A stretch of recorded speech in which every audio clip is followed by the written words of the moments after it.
नमस्कार, मैं दीपक लोहिया अपने इस चैनल दीपक लोहिया कोच में आपका एक बार फिर से दिल से स्वागत करता हूं। आप लोगों ने मेरी पिछली वीडियो में देखा था कि क्वेश्चन नंबर 1 से क्वेश्चन नंबर 13 के एक्सरसाइज 6.3 के क्वेश्चन को मैंने अच्छे से समझाया था।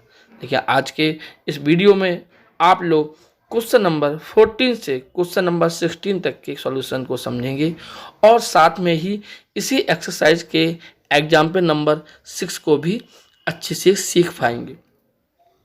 तो चलिए, बिना समय गंवाए हुए हम आज का वीडियो शुरू करते हैं और शुरू करते हैं क्वेश्चन नंबर 14। तो क्वेश्चन नंबर 14 जो है वो आपकी स्क्रीन पर दिखाई दे रहा होगा।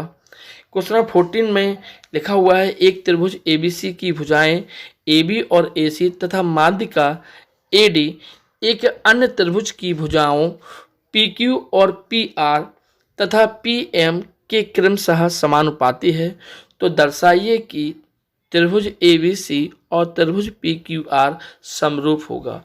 प्यारे बच्चों, इस बुक्स में ये क्वेश्चन नंबर 12 का रिपीट क्वेश्चन है। Question number 12 same to same यही क्वेश्चन है और जो क्वेश्चन नंबर 14 है। अच्छा, तो इस कारण आप इस क्वेश्चन को हल करने के लिए आप मेरे आई बटन पर जाकर इस क्वेश्चन का सॉल्यूशन एक बार फिर से देख सकते हैं। हालांकि मैंने इसको पिछले वीडियो में लगा दिया था, तो इस क्वेश्चन को मैं इस वीडियो में लगाकर ज़्यादा टाइम और ज़ाया नहीं करना चाहता हूं। और जिसको भी ये क्वेश्चन का हल देखना हो तो वो आई बटन पर जाकर इस क्वेश्चन का हल देख सकता है।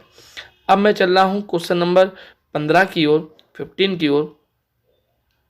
तो क्वेश्चन नंबर 15 आपकी स्क्रीन पर दिखाई दे रहा होगा। क्वेश्चन नंबर 15 है कि यदि लंबाई 6 मीटर वाले एक ऊर्ध्वाधर स्तंभ की भूमि पर छाया की लंबाई 4 मीटर हो। बच्चों ध्यान देना, एक खंबा है, स्तंभ है जिसकी लंबाई 6 मीटर है और इसकी छाया की लंबाई कितनी है? 4 मीटर है। तो हमने एक खंबा बनाया और ये इसकी छाया हो गई। तो छाया और खंबा से एक ट्रायंगल फॉर्म हो गया। तो यहाँ पर जो इसकी वैल्यू दी गई है वह दी गई है 6 मीटर लंबे खंबे की छाया कितनी है? 4 मीटर। तो बच्चों अब वो कह रहा है जबकि उसी समय एक मीनार की लंबाई 28 मीटर है छाया की। बच्चों एक मीनार बना दी मैंने। मीनार थोड़ी ऊंची होती है इसलिए मैंने इसको ऊंचा बनाया है।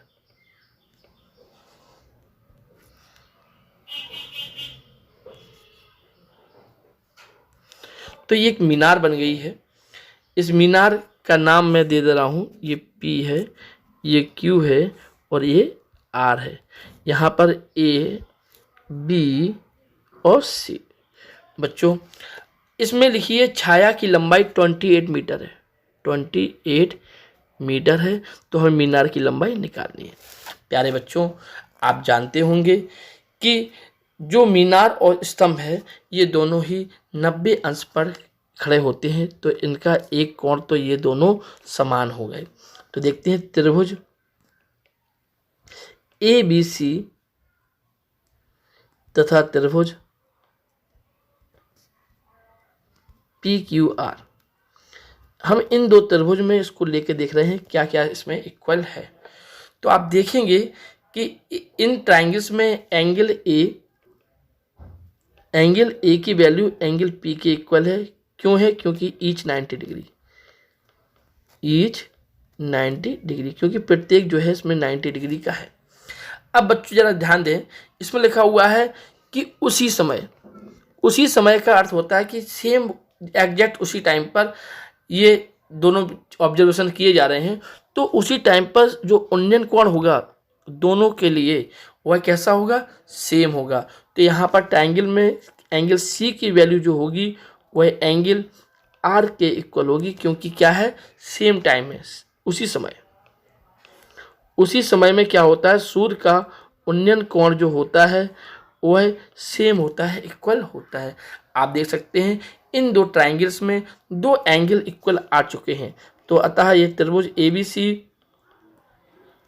और त्रिभुज पी क्यू आर दोनों ही सिमिलर होंगे। और इसमें सिमिलरिटी का कौन सा रूल फॉलो हो रहा है बच्चों? इसमें सिमिलरिटी का जो रूल फॉलो हो रहा है वह हो रहा है ए सिमिलरिटी।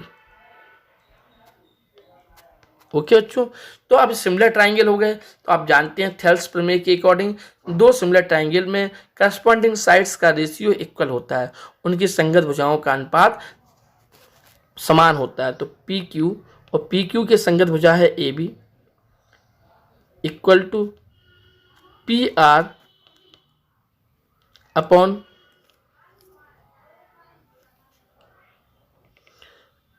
ए सी। बच्चों देखें, पी क्यू की वैल्यू पता नहीं है तो एक्स मान ली हमने। यहाँ ए बी की वैल्यू कितनी दी गई है? 6 दी गई है। यहाँ पर 28 हो गया और यहाँ पर 4 हो गया। तो 4 से 28 कटेगा, कितने टाइम कटेगा? 7 टाइम। तो क्रॉस मल्टीप्लिकेशन करने पर एक्स की वैल्यू कितनी आ गई? 42 मीटर। अर्थात हम कह सकते हैं कि जो मीनार की ऊंचाई होगी, the height of the tower is 42 metre. I hope आप लोगों को ये क्वेश्चन अच्छे से समझ में आ गया होगा। अब हम चलते हैं इसी एक्सरसाइज के लास्ट क्वेश्चन 16 की ओर। इसके बाद हम सॉल्व करेंगे एक एग्जाम्पल। तो क्वेश्चन नंबर 16 आप लोगों की स्क्रीन पर आ चुका हुआ है। इसमें क्या लिखा हुआ है बच्चों? यहाँ पर एडी और पीएम त्रिभुजों एबीसी और त्रिभुजों पीक्यूआर की क्रमशः माध्यिकाएं हैं। तो यहाँ पर हमें पहले त्रिभुज बनाने होंगे। कौन कौन से? एबीसी और पीक्यूआर। तो हमने पहले एबीसी बनाना चाह रहा हूँ मैं।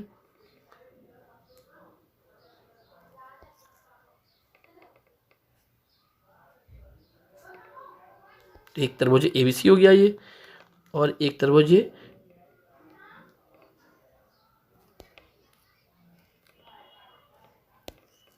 पी क्यू आर बनाया मैंने। अब बच्चों A B C P Q R, इसमें एडी और पीएम माध्यिकाएं हैं। तो माध्यिका आप जानते हो मीडियन होती है, और मीडियन हमेशा मध्य बिंदु से होकर जाती है। तो यहाँ पर मैंने एक माध्यिका एडी बना ली यहाँ पर, और यहाँ पर एक माध्यिका मैंने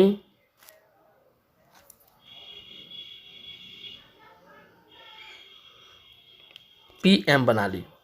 तो ये हो गया ए डी और ये हो गया पी एम। अब हमें ये प्रूव करना है कि ये दो त्रिभुज अगर सिमिलर हो, त्रिभुज ए बी सी और त्रिभुज P Q R already similar दिए गए हैं। तो त्रिभुज P Q R is similar to triangle,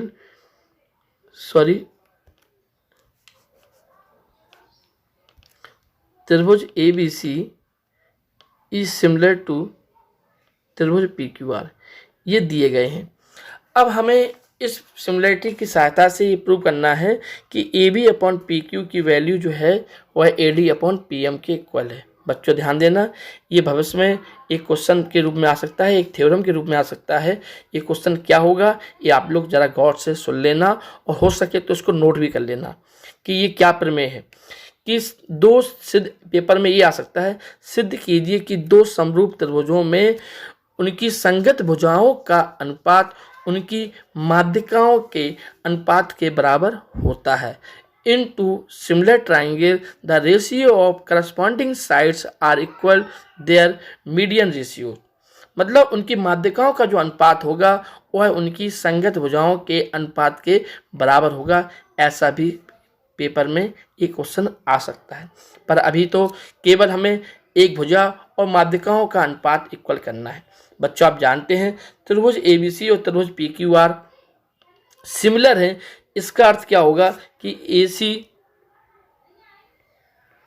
upon P are, ध्यान देना बच्चों, एसी अपॉन पी आर की value C B upon R Q के इक्वल होगी। एस, अब आप जानते हैं सी बी, ध्यान देना, पॉइंट सी बी पर पॉइंट डी है। तो जो पॉइंट डी है या मिड पॉइंट पर है, तो सी बी का आधा कितना होगा? C D. ऐसे ही आर क्यू का आधा हाफ कितना होगा? R M. तो बच्चों इसी चीज़ का उपयोग करेंगे। तुम क्या करेंगे, इसमें 1/2 का गुणा कर देंगे, इसमें भी 1/2 का गुणा कर देंगे। और यहाँ पर तो ये क्या हो जाएगा बच्चों, AC/PR की वैल्यू आप जान सकते हैं। CB का आधा कितना होगा, CD होगा, और RQ का आधा RM होगा। और बच्चों ये आपको पता है सिमिलर ट्राइंगल है तो इनके करस्पॉन्डिंग एंगल कैसे होंगे, इक्वल होंगे। तो एंगल C की वैल्यू किसके इक्वल होगी, एंगल R की। आप देख लीजिए ये दो भुजाओं का अनुपात है और उनके मध्य बना कोण है। जब दो भुजाओं का अनुपात और उनके मध्य बना कोण इक्वल हो तो वे ट्राइंगल कैसे होते हैं, सिमिलर होते हैं। अतः triangle ACD is similar to triangle PRM। अब ये ट्राइंगल सिमिलर हो गए तो आप जानते हो सिमिलर ट्राइंगल में संगत भुजाओं का अनुपात कैसा होता है, बराबर होता है। और बच्चों सिमिलर ट्राइंगल हो गए तो ये AC/PR की वैल्यू किसके इक्वल हो गई है, AD/PM के इक्वल हो गई है बच्चों। और आप जानते हो AC/PR की वैल्यू AB/PQ के इक्वल है क्योंकि ये सिमिलर ट्राइंगल है। ध्यान देना AC/PR की वैल्यू इसकी वैल्यू इसके और इसके रेशियो के इक्वल है क्योंकि ये ट्राइंगल कैसे हैं, सिमिलर है। तो हम AC/PR के स्थान पर AB/PQ भी लिख सकते हैं। तो बस AC/PQ इक्वल टू AD/PM हो गया। तो इस प्रकार से क्वेश्चन को मैंने सॉल्व करके दिखाया आप लोगों को। हम चलते हैं आज के इस वीडियो के अंत क्वेश्चन की ओर। और इस प्रकार इस क्वेश्चन को सॉल्व करने पर एक्सरसाइज मेरी 6.3 पूरी कंप्लीट भी होती है। बच्चों ध्यान देना एक्सरसाइज 6.3 मेरी पूरी कंप्लीट हो जाएगी। अब इसके बाद जो अगली वीडियो बनेगी वो एक्सरसाइज 6.4 के लिए बनेंगी। तो बच्चों ये एग्जाम्पल नंबर 6 है आपका। इस एग्जाम्पल नंबर 6 में हमें केवल इतना पता है कि OA into OB equal to OC into OD, बस केवल इतना पता है। और हमें प्रूव करना है कि angle A angle C equal होंगे और angle D angle B equal होगा। ध्यान देना बच्चों एंगल A की वैल्यू एंगल C के इक्वल करनी है प्रूफ, और एंगल D की वैल्यू एंगल B के इक्वल करनी है। और आप जान सकते हैं बच्चों कि ये एंगल इक्वल तभी हो सकते हैं जब इनसे संबंधित त्रिभुज कैसे हो, सिमिलर हो। मतलब ट्राइंगल AOD और ट्राइंगल OBC अगर सिमिलर हो जाएं तो ऐसा संभव है। तो बच्चों ज़रा गौर से समझें, ये जो दिया गया है OA into OB equal to OC into OD, हम इसको ऐसा भी लिख सकते हैं OA upon OC equal to OD upon OB। बच्चों ज़रा समझना गौर से, OA तो OA यहाँ ये साइड है, सुनते आना, OD ये है। तो लेकिन OA अपॉन OC मतलब OA की जो करस्पॉन्डिंग साइड है, OA की जो संगत भुजा है वो क्या है, OC है। तो OA और OC हो गई, ऐसी OD और OB हो गई। मतलब इससे ये पता लग गया कि OA की संगत भुजा OC है और OD की संगत भुजा OB है। अब ये आप जान रहे हो दो संगत भुजाओं का अनुपात बराबर आ गया है।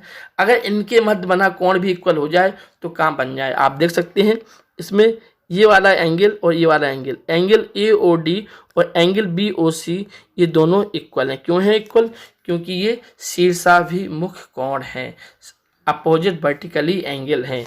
तो एंगल AOD की वैल्यू एंगल BOC के इक्वल है। क्यों है, क्योंकि ये शीर्षाभिमुख कोण, शीर्षाभिमुख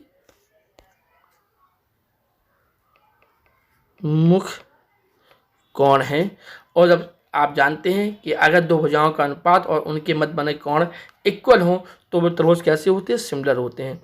अतः त्रिभुज AOD is similar to triangle BOC, और सिमिलर ट्राइंगल होने पर उनकी संगत कोण संगत भुजाओं का अनुपात समान होता है और संगत कोण समान होते हैं। अतः angle A equal to angle C हो गया और angle D equal to angle B हो गया। तो ये तो क्वेश्चन हमें लगता है सबसे सरल था और हमने इसको प्रूव करके दिखाया। प्यारे बच्चों मेरे साथ ऐसे ही जुड़े रहने के लिए आप सब लोगों को दिल से आशीर्वाद और धन्यवाद। आप आगे की एक्सरसाइज 6.4 के सवाल को इसी प्रकार से समझने के लिए हमारे साथ जुड़े रहिए। और जिन लोगों ने मेरे चैनल को सब्सक्राइब नहीं किया है वो आप लोग सब्सक्राइब कर लें, जिससे कि आपको वीडियो के अपलोड होने पर तुरंत सूचना मिल सके। धन्यवाद, नमस्कार।